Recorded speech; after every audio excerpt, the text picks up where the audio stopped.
ตอนแองกี้นกน้อยหัวใจแกร่งณบ้านทาวน์โฮมหลังเล็กกลางกรุงเทพที่ร้อนระอุแสงแดดส่องลอดม่านเก่าๆเป็นเส้นๆมีฝุ่นลอยฟุ้งไปมาเหมือนมีชีวิตบ้านนี้เคยมีเสียงวิทยุเปิดเบาๆเสียงตาเหงาๆหัวเราะคิกคักแต่เดี๋ยวนี้เงียบจนน่ากลัวมีแต่เสียงนาฬิกาเดินติ๊กติ๊กบอกเวลาว่าตาหายไปหลายวันแล้วบนชั้นวางไม้เก่าฝุ่นเกาะหนากรงนกสีเงินยังตั้งเด่นอยู่ข้างในแองกี้นกปลอดหัวโขนจุกตั้งเด้กำลังกระโดดไปมาบนคอนไม้ด้วยความกระสับกระส่ายสายตาจ้องประตูกรงที่ล็อกแน่นส่วนข้างๆยายไหมนกสาวตัวจิ๋วขนยุ่งเป็นก้อนนั่งตัวสั่นดวงตากลมโตเต็มไปด้วยความกลัว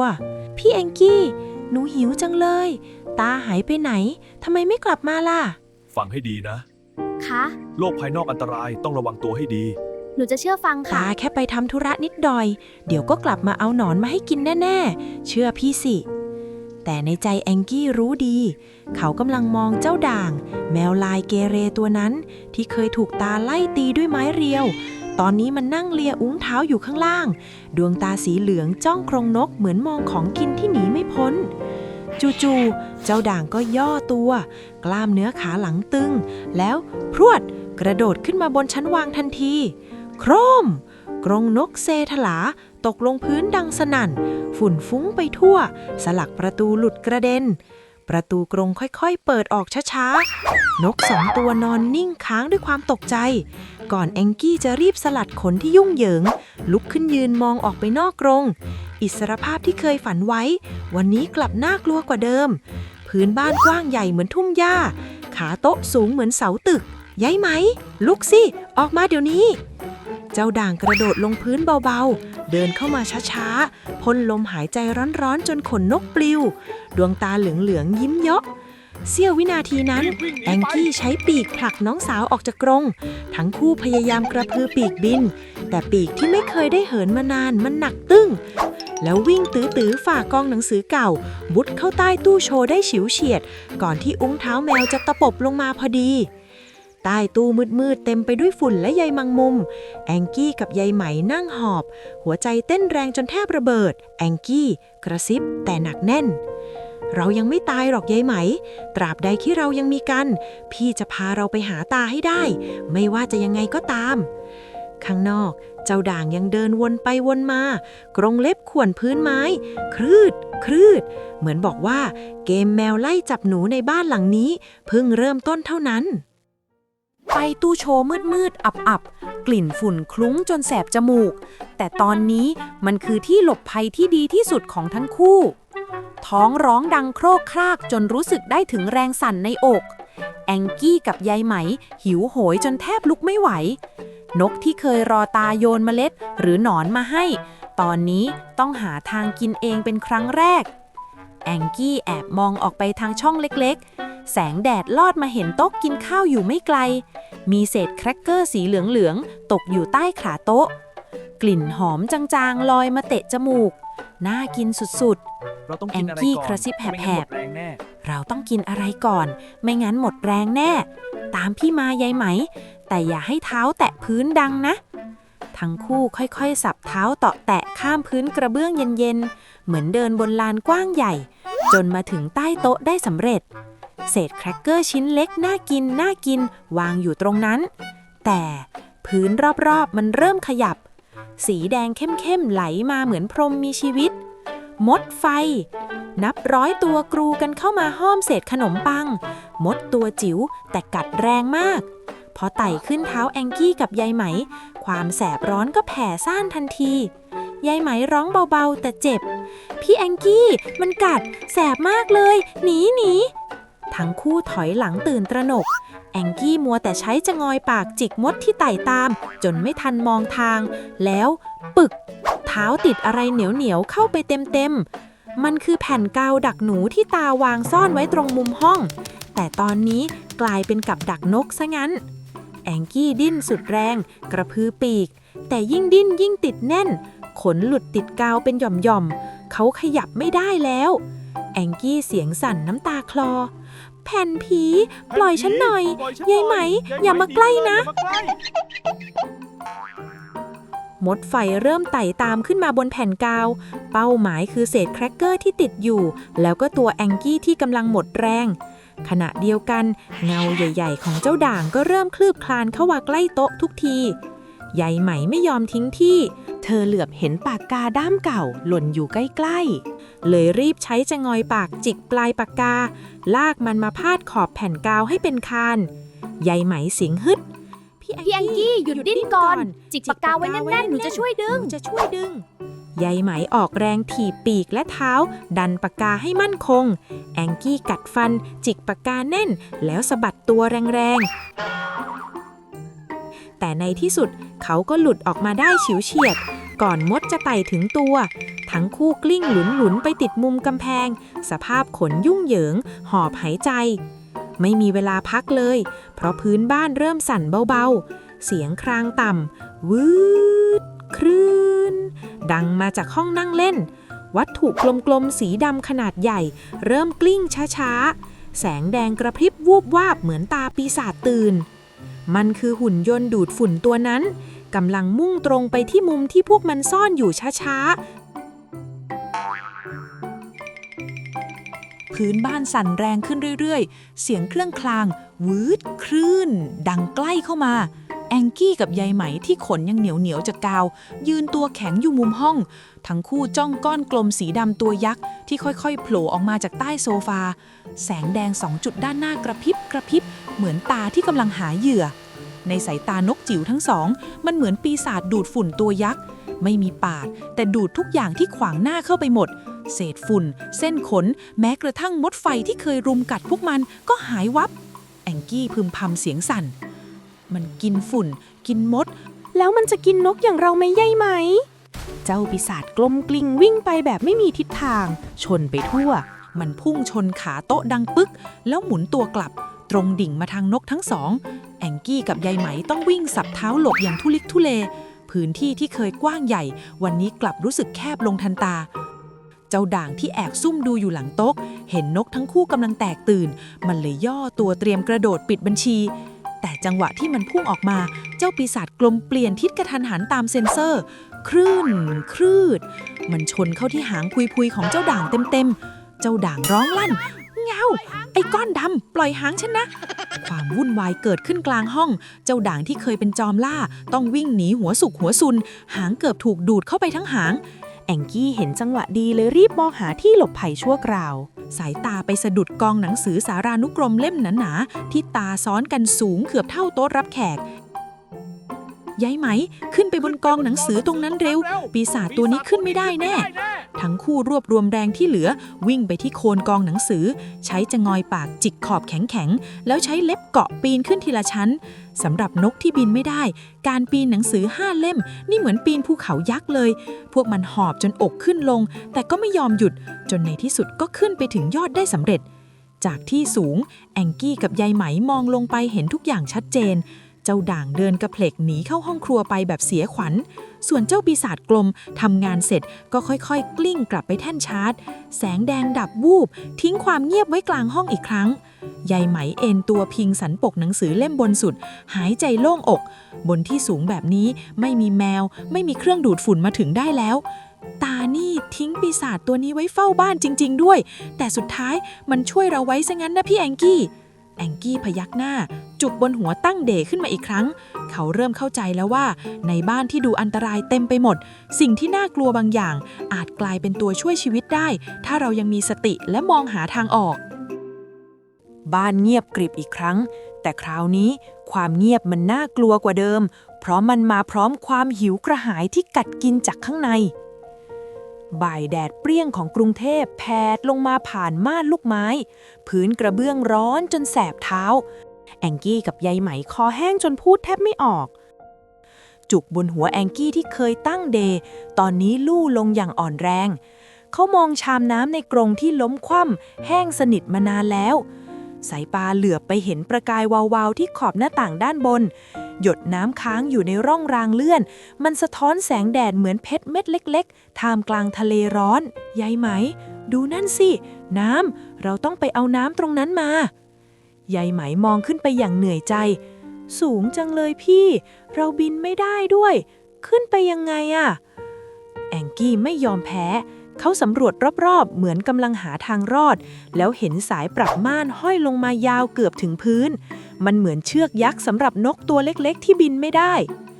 ทั้งคู่เดินต่อแตะข้ามพื้นร้อนๆจนเท้าแสบแต่ก็ถึงโคนสายม่านได้ในที่สุดใช้จะงอยปากจิกและเล็บเกาะไต่ขึ้นไปช้าๆทุกครั้งที่สายแกว่งตามลมหัวใจเต้นแรงแทบหลุดแต่ความอยากน้ำทำให้ไม่ปล่อยมือจนในที่สุดก็ปีนขึ้นไปถึงขอบหน้าต่างได้แล้วแต่ที่นั่นมีเจ้าของหยดน้ำรออยู่แล้วมันคือแมลงสาบตัวโตหนวดยาวกวัดแกว่งกำลังเลียหยดน้ำนั้นเพลินๆดูไม่ยินดีต้อนรับแขกใหม่เลยสักนิดแมลงสาบขยับหนวดขู่พรึบปีกถอยไปน้ำหยดนี้ของฉันใครมายุ่งฉันกัดให้เละยายไหมถอยหลังเพราะกลัวเสียงขู่แต่แองกี้โมโหจนจุกตั้งเดขึ้นมาอีกครั้งความเหนื่อยล้าลืมไปหมดแองกี้นี่แกต่างหากที่ต้องถอยนี่บ้านตาน้ำก็ของพวกเราอย่ามาทำเป็นใหญ่กับพี่แองกี้แองกี้พุ่งเข้าใส่กระพือปีกแรงๆสร้างลมพัดใส่เจ้าแมลงสาบเจ้าแมลงสาบรักตัวกลัวตายเห็นนก2 ตัวแท็กทีมกันก็รีบก้างปีกบินหายไปในมุมมืดของม่านทันทีความวุ่นวายจบลงนก2 ตัวรีบตรงไปที่หยดน้ำที่เหลือน้อยนิดผลัดกันใช้จะงอยปากแตะละอองน้ำเย็นๆเข้าลำคอมันสดชื่นจนเหมือนได้เกิดใหม่น้ำหยดเดียวแต่ทำให้ร่างกายมีแรงขึ้นมาทันตายายไหมซบไหล่พี่กระซิบน้ำแค่นี้แต่หนูรู้สึกเหมือนได้กินทั้งทะเลเลยนะพี่เพราะเราสู้มาทั้งวันไงพักตรงนี้ก่อนคืนนี้ยังต้องเจอเจ้าด่างอีกเราต้องเตรียมตัวทั้งคู่นั่งเคียงกันที่ขอบหน้าต่างมองออกไปเห็นแสงไฟจากตึกสูงเริ่มสว่างขึ้นพวกมันรู้ดีว่าโลกข้างนอกกว้างใหญ่แต่ในบ้านหลังนี้ยังมีศึกอีกเพียบที่รออยู่ข้างหน้าพระอาทิตย์ลับขอบฟ้าท้องฟ้าเปลี่ยนเป็นสีส้มเข้มๆบ้านเริ่มมืดลงมีแต่แสงไฟหน้าบ้านลอดผ่านช่องลมมาเป็นเส้นบางๆเจ้าด่างไม่ได้ซุ่มซ่ามแบบเมื่อวานมันนั่งนิ่งบนโต๊ะกินข้าวหูขยับเล็กน้อยตามเสียงนกหางกระดิกเบาๆดวงตาสีเหลืองจ้องตรงมาที่ขอบหน้าต่างที่แองกี้กับยายไหมนั่งพักแองกี้รู้สึกได้ถึงความอันตรายมันแรงขึ้นทุกทีเขากระซิบเรียกน้องสาวแล้วทั้งคู่ค่อยๆปีนลงจากขอบหน้าต่างแบบเงียบกริบเส้นทางต่อไปคือห้องครัวที่มืดสนิทเป้าหมายเดียวที่ดูปลอดภัยที่สุดสำหรับนกที่บินไม่ได้คือช่องแคบๆหลังตู้เย็นตัวใหญ่ที่ส่งเสียงหึ่งๆอยู่มุมห้องตรงนั้นเจ้าด่างมุดไม่ได้แน่แต่ดูมืดๆนะยายไหมกลัวไหมไม่มีทางเลือกแล้วพี่ทั้งคู่รีบวิ่งตรงเข้าไปหลังตู้เย็นพอเข้าไปลมเย็นจากรอยเรือขอบยางตู้พัดมาเย็นเยือกจนขนตั้งแต่ใกล้ๆมอเตอร์ด้านล่างกลับร้อนเผาๆอากาศแปลกๆมากเต็มไปด้วยสายไฟขดๆเหมือนงูและใยแมงมุมหนาๆติดเต็มมีแมงมุมตัวใหญ่ซุ่มอยู่ในเงาแองกี้ใช้จะงอยปากจิกใยที่ขวางทางเบาๆยายไหมคอยมองทางบอกพี่ว่าทางไหนปลอดภัยจนทั้งคู่มุดเข้าไปซ่อนลึกที่สุดได้เจ้าด่างยื่นอุ้งเท้ามาตะปบข้างนอกแต่กรงเล็บติดโครงเหล็กกับใยแมงมุมเต็มๆมันเลยดึงกลับด้วยความหงุดหงิดแล้วเดินหนีไปรุ่งเช้าแสงแดดลอดรอยม่านส่องเข้ามาในห้องนั่งเล่นแองกี้กับยายไหมค่อยๆย่องออกมาจากหลังตู้เย็นสภาพขนยุ่งเหยิงเหนื่อยแต่ยังมีชีวิตอยู่พวกมันกำลังจะสำรวจหาทางต่อแต่แองกี้ก็ชะงักกึกตรงหน้ามีนกประดอดหัวโขนอีกตัวหนึ่งจุกตั้งเด่เหมือนกันหน้าตาดูโกรธจ้องเขม็งมาแองกี้ที่อารมณ์ร้อนอยู่แล้วพองขนจนตัวกลมทันทีเฮ้ยแกเป็นใครวะจุกตั้งแข่งกับฉันเหรอถอยไปเดี๋ยวนี้แองกี้พุ่งเข้าใส่ทันทีจะงอยปากกระแทกดังปึกปึกปึกเสียงดังลั่นบ้านนกตรงหน้าก็ไม่ยอมเจ็บยังจิกสวนกลับมาเหมือนเป๊ะยายไหมพยายามร้องห้ามแต่พี่ชายโมโหจนไม่ฟังอะไรตอนนั้นเองเสียงฝีเท้าเจ้าด่างดังใกล้เข้ามาตามเสียงกระแทกยายไหมเห็นเงาดำๆวูบที่ขอบประตูแองกี้ชะงักงง ก่อนที่ยายไหมจะรีบกระชากปีกแองกี้ให้มุดเข้าใต้กองนิตยสารทันที ก่อนเจ้าด่างจะตะปบลงมาที่กระจกพอดียายไหมกระซิบดุพี่แองกี้นั่นมันเงาพี่เองเลิกตีกับตัวเองแล้วมาดูเจ้าด่างก่อนแองกี้หน้าแดงก่ำจุกบนหัวเหี่ยวลงมาบังตาเขาอายมากเพิ่งรู้ว่าอารมณ์ร้อนทำให้มองไม่เห็นอะไรเลยแค่นิดเดียวเกือบเป็นอาหารแมวซะแล้ว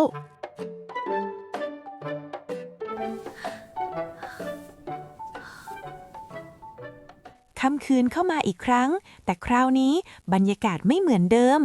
แองกี้กับยายไหมหลงเข้ามาในห้องนอนของตาประตูไม้บานหนาถูกลมพัดปิดดังปังทิ้งทั้งคู่ไว้ในความมืดสนิทมีแค่แสงจันทร์ลอดผ่านม่านหนาๆเข้ามาเป็นเส้นบางๆขอบคุณนะ ในห้องกลิ่นอับๆของยาและน้ำมันนวดโบราณลอยคลุ้งความมืดทำให้มองอะไรแทบไม่เห็นทุกอย่างรอบตัวดูเป็นเงาน่ากลัวแต่ที่น่ากลัวที่สุดคือเจ้าด่างมันเดินย่องเข้ามาในความมืดแมวคือราชาดวงตาสีเหลืองวาวๆเหมือนตะเกียง2 ดวงมันไม่ได้วิ่งไล่แบบก่อนๆแต่ค่อยๆเดินเงียบกริบแองกี้กับยายไหมหมอบนิ่งบนกองผ้าห่มนุ่มๆรู้ดีว่าถ้าขยับนิดเดียวเสียงจะเปิดเผยตำแหน่งทันทีแองกี้กระซิบเบาจนแทบไม่ได้ยินอย่ามองยายไหมปิดตาแล้วใช้หูฟังเสียงมันดีๆทั้งคู่ตั้งใจฟังประสาทหูตื่นตัวสุดๆได้ยินเสียงกรงเล็บสะกิดพื้นไม้กริ๊กกริ๊กเสียงจมูกดมฟุดฟุดลมหายใจร้อนๆของเจ้าด่างใกล้เข้ามาทุกทีแองกี้ตัดสินใจเสี่ยงเขาคาบเศษเหรียญบาทที่ตกอยู่ในกองผ้าห่มแล้วเหวี่ยงสุดแรงไปทางถุงพลาสติกมุมห้องเคร่งเจ้าด่างพุ่งไปตามเสียงทันทีตะปบถุงพลาสติกอย่างบ้าคลั่ง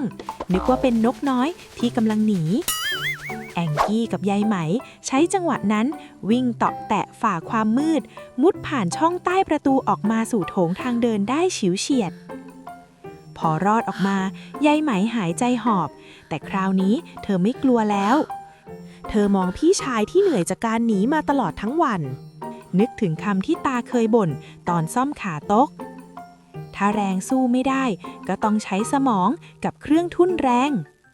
พี่แองกี้เราหยุดวิ่งหนีได้แล้วพี่แองกี้เราหยุดวิ่งหนีได้แล้วมาทำให้เจ้าด่างรู้ซึ้งถึงพลังของพวกเรากันเถอะเป้าหมายคือกองหนังสือสารานุกรมเล่มหนาๆที่ตาซ้อนกันไว้บนโต๊ะรับแขกยายไหมสั่งให้แองกี้ลากลูกบอลกระดิ่งของเล่นแมวตัวเก่ามาวางตรงจุดที่หนังสือจะตกจากนั้นทั้งคู่ปีนขึ้นไปบนยอดกองหนังสือภารกิจคือเมื่อเจ้าด่างเดินมาเราจะช่วยกันกระโดดทำให้หนังสือสั่นและตกลงไปไม่นานเจ้าด่างเดินตามออกมาที่ห้องนั่งเล่นเห็นลูกบอลกระดิ่งของโปรดวางเด่นๆมันเลยย่อตัวเตรียมตะปบแบบไม่คิดอะไรยายไหมพูดตอนนี้ล่ะพี่กระโดดพร้อมกันทั้งคู่กระโดดไปมาสุดแรงโครมหนังสือสารานุกรมร่วงลงมากระแทกพื้นดังสนั่นเจ้าด่างตกใจตัวลอยกระโดดถอยหลังสุดชีวิตเจ้าด่างร้องลั่นเง้าผีหนังสือช่วยด้วยแล้ววิ่งหนีไปแองกี้เดินลงมาเกาะขอบหนังสือที่ทับหางมันแล้วยืดตัวจิกจุกบนหัวให้ตั้งเด๋เต็มที่ภูมิใจสุดๆที่ได้เอาคืนเจ้าด่างแสบสักที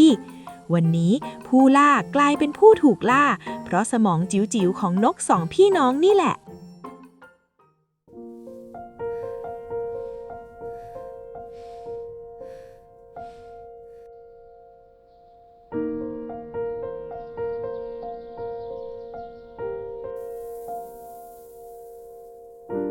เช้าวันใหม่แสงแดดอ่อนๆส่องลอดกระจกเข้ามาลงบนกองหนังสือที่เคยไล่เจ้าด่างแต่ตอนนี้ความเงียบแตกสลายเจ้าด่างเดินเข้ามาพร้อมสีหน้าโกรธจัดมันไม่ต้องดมกลิ่นอีกแล้วเพราะเห็นเป้าหมายชัดๆนกสองพี่น้องกำลังเดินย่องๆไปที่บริเวณหน้าต่างแองกี้จูกสันระริกมองเห็นแมวพอดีมันมาอีกแล้วยายไหมคราวนี้มันเอาจริงแน่รีบขึ้นไปเร็วทั้งคู่วิ่งสับเท้าสุดชีวิตไต่ขึ้นชั้นวางสูงที่สุดในห้องรับแขกเจ้าด่างกระโดดตามติดๆเสียงกรงเล็บข่วนไม้ดังฉับฉับก็ให้แค่เอื้อม จนในที่สุดพวกมันก็มาหยุดที่ขอบหน้าต่างบานใหญ่ที่เปิดแง้มไว้เล็กน้อยข้างหน้าคือท้องฟ้ากว้างใหญ่ของกรุงเทพตึกสูงไกลๆลมแรงพัดจนขนปลิวแต่ข้างหลังเจ้าด่างย่าง3 ขุมเข้ามาแสแยเขี้ยวเจ้าด่างครูในลำคอจบแล้วนะไอ้พวกนกปีกหักคราวนี้ไม่รอดแน่ยายไหมมองลงไปข้างล่างผืนดินสูงเธอหันมามองพี่ชายน้ำตาคลอพี่แองกี้หนูบินไม่เป็นหนูกลัวแองกี้หันมองน้องแล้วหันไปเผชิญหน้ากับเจ้าด่างที่กำลังจะกระโดดในวินาทีนั้นภาพตายที่เคยกล่อมพวกมันด้วยเพลงเบาๆและคำพูดอุ่นๆผุดขึ้นมาในใจนกเกิดมาเพื่ออยู่กับลมไม่ใช่อยู่เพื่อในกรงเชื่อปีกตัวเองสิแองกี้จ้องตาเจ้าด่างแน่วแน่ยายไหมฟังพี่